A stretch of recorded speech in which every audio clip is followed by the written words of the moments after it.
morceau. Et le gros morceau, c'est une histoire de Michel. Parce que les Michel comptent beaucoup dans ma vie. Les professionnels, les personnels et les chanteurs. Michel, il y en a quelques-uns. Alors j'ai quand même fait un choix parce que ce sont ceux qui me rappellent le plus de choses de mon adolescence. Je commencerai par deux artistes qui ne voulaient absolument pas être chanteurs. Michel Fugain et Michel Sardou.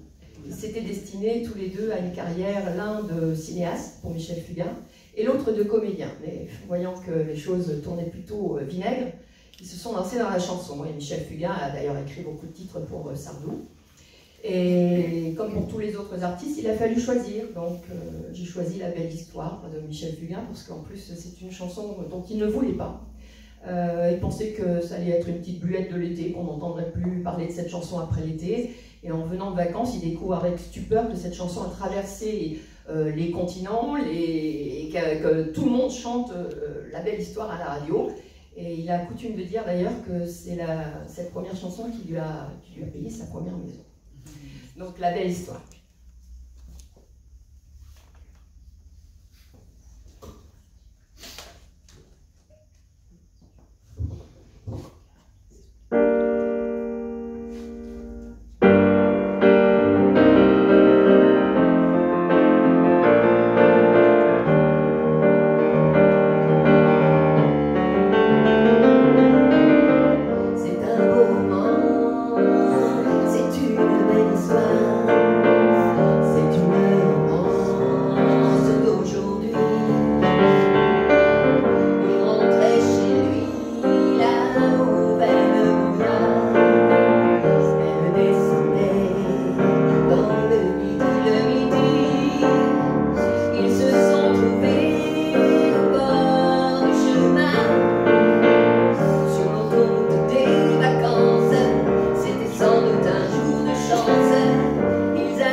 Leur vie